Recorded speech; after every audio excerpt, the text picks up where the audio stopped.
Halo teman-teman, selamat datang kembali di channel YouTube Gia Academy. Semoga teman-teman selalu sehat dan terus semangat. Nah teman-teman, di video sebelumnya kita sudah belajar tentang reaksi pembakaran sebagai salah satu jenis reaksi kimia.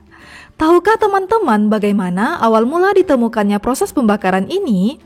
Pada tahun 1669, Jonathan Joachim Becher, seorang ilmuwan kimia Jerman, mencetuskan idenya tentang pembakaran logam.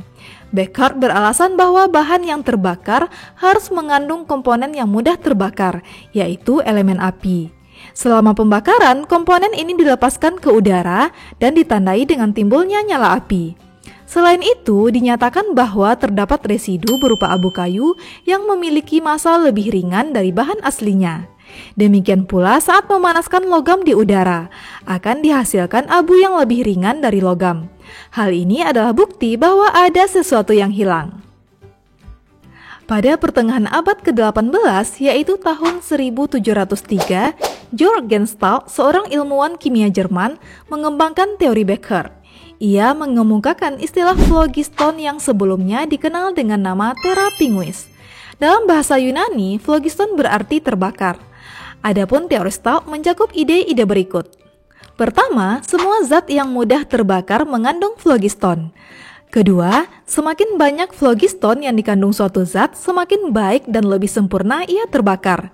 Ketiga, pembakaran melepaskan phlogiston dari zat ke udara. Keempat, nyala api menunjukkan lepasnya phlogiston dengan cepat. Kelima, udara diperlukan untuk pembakaran karena menyerap phlogiston keluar. Keenam, pembakaran dalam wadah tertutup segera terhenti karena udara di dalamnya menjadi jenuh dengan phlogiston. Ketujuh, udara diperlukan untuk bernafas. Makhluk hidup yang ditempatkan dalam wadah tertutup akan mati karena udara tidak dapat lagi menyerap phlogiston sehingga tidak bisa menopang kehidupan. 8. Residu atau abu yang tertinggal setelah pembakaran disebut kelp. 9. Massa kelp lebih ringan dari bahan sebelum dibakar. Teori phlogiston memang menjelaskan banyak karakteristik terkait pembakaran. Namun ternyata saat melakukan pembakaran logam, justru hal yang sebaliknya terjadi. Akhirnya teori ini dipatahkan karena ternyata logam dibakar massanya justru bertambah. Nah, pada tahun 1774, Joseph Priestley, seorang ilmuwan kimia Inggris, berusaha membuktikan kebenaran teori phlogiston dengan cara membakar logam merkuri. Hasil pembakarannya berupa senyawa merkuri oksida yang kemudian dipanaskan lagi. Priestley menamai gas hasil pembakaran ini dephlogisticated gas, yang sifatnya berbeda dari senyawa sebelumnya. Namun Priestley belum bisa menjelaskan sepenuhnya hasil penelitiannya. Bagaimana ya kelanjutan penemuan Priestley ini? Ilmuwan dan hukum apa saja yang dilahirkan dari pengembangan teori pembakaran yang pernah dilakukan? Kita akan mempelajarinya secara lengkap di video kali ini. Jadi di video ini kita akan belajar tentang sejarah hukum dasar kimia. Simak terus videonya ya.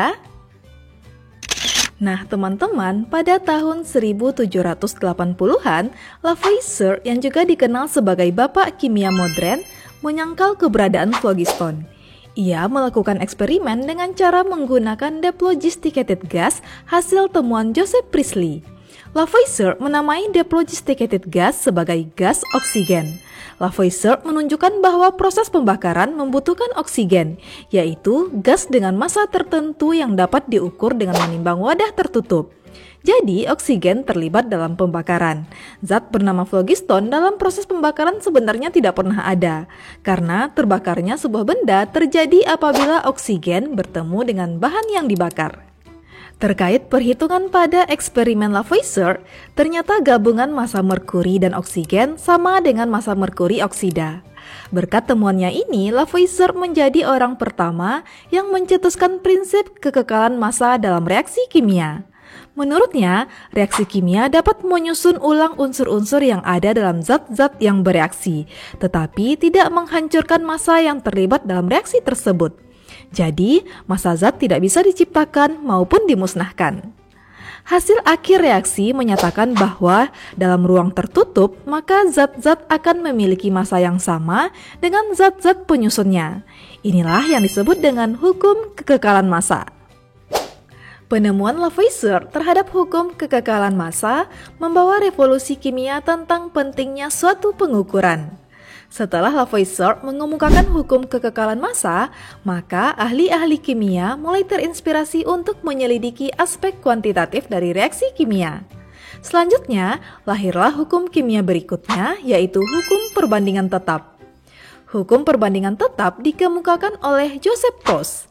Hukum ini lahir dari eksperimen terhadap air yang massa atom hidrogen dan massa atom oksigennya diubah-ubah. Jika 1 gram hidrogen direaksikan dengan 8 gram oksigen, maka akan dihasilkan 9 gram air. Jika 2 gram hidrogen direaksikan dengan 16 gram oksigen, maka akan dihasilkan 18 gram air. Jika 1 gram hidrogen direaksikan dengan 9 gram oksigen, maka didapatkan 9 gram air dan sisa oksigen yang tidak bereaksi sebesar 1 gram. Demikian juga jika 2 gram hidrogen direaksikan dengan 8 gram oksigen, maka didapatkan 9 gram air dan sisa atom hidrogen yang tidak bereaksi sebesar 1 gram. Hasil eksperimen Proust ini menyatakan bahwa pada berbagai massa hidrogen dan massa oksigen yang bereaksi, maka perbandingan massa atom H terhadap massa atom O selalu 1:8. Artinya, perbandingan massa unsur yang bereaksi membentuk senyawa selalu tetap. Hukum perbandingan tetap pun tidak bertentangan dengan hukum kekekalan massa, karena jumlah massa unsur-unsur sebelum bereaksi sama dengan jumlah massa senyawa yang terbentuk dan unsur yang tersisa atau yang tidak bereaksi. Hukum perbandingan tetap didukung oleh teori atom Dalton. Teori ini menyatakan bahwa atom-atom sejenis membentuk unsur kimia. Unsur-unsur yang sama dapat menyusun lebih dari satu senyawa yang berbeda. Contoh kasus pembuktian hukum Dalton adalah unsur karbon bila dibakar dengan gas oksigen yang berlebih akan menghasilkan suatu gas X yang dapat memadamkan kobaran api dan tidak beracun. Akan tetapi, bila karbon dibakar dengan gas oksigen yang jumlahnya tidak mencukupi, akan menghasilkan gas Y yang mudah terbakar dan sangat beracun. Dalam gas X, 1 gram karbon selalu bergabung dengan 2,67 gram oksigen. Sedangkan dalam gas Y, 1 gram karbon selalu bergabung dengan 1,33 gram oksigen. Jika kita tuliskan perbandingannya menjadi, untuk per 1 gram karbon, massa oksigen dalam gas X per massa oksigen dalam gas Y sama dengan 2,67 gram per 1,33 gram, sama dengan 2 per 1, atau sama juga dengan 2:1. Ternyata perbandingan massa oksigen yang bersenyawa dengan 1 gram karbon pada kedua gas berbanding bulat dan sederhana. Nah, belakangan kita mengetahui bahwa gas X adalah CO2 atau karbon dioksida dan gas Y adalah CO atau karbon monoksida.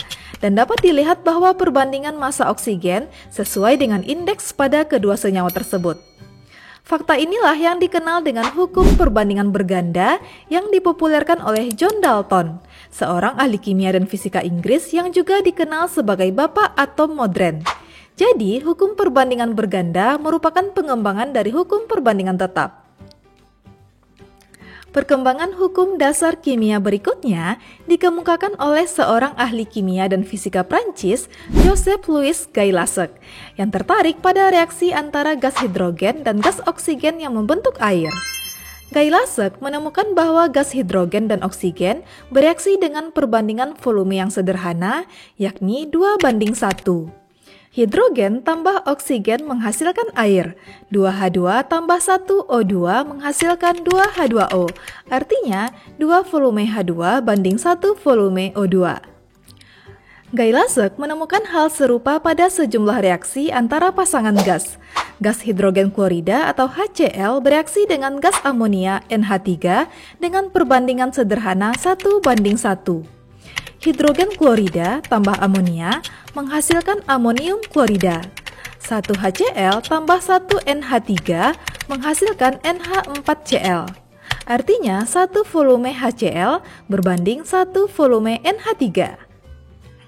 Selanjutnya, Guy Lasek mendapatkan hasil yang serupa pada gas yang dihasilkan dari suatu penguraian senyawa. Sebagai contoh, gas amonia bila terurai akan menghasilkan gas hidrogen dengan volume 3 kali lebih banyak dibanding volume gas nitrogen. Amonia diuraikan menjadi hidrogen dan nitrogen. 2NH3 terurai menjadi 3H2 tambah 1N2. Artinya, 3 volume H2 berbanding 1 volume N2. Pada tahun 1808, Guy Lasek mempublikasikan hukumnya yang disebut dengan hukum perbandingan volume pada suatu pertemuan ilmiah di Paris.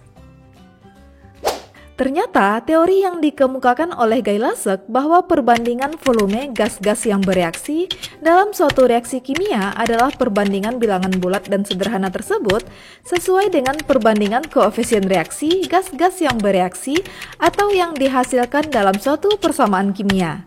Teori inilah yang memelopori ilmuwan Italia bernama Amedeo Avogadro meneliti hukum-hukum mengenai gas.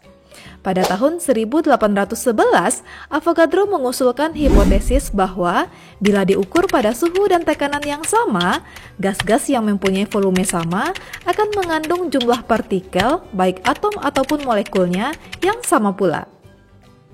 Misalnya, perbandingan volume gas hidrogen, oksigen, dan uap air pada reaksi pembentukan uap air adalah 2:1:2.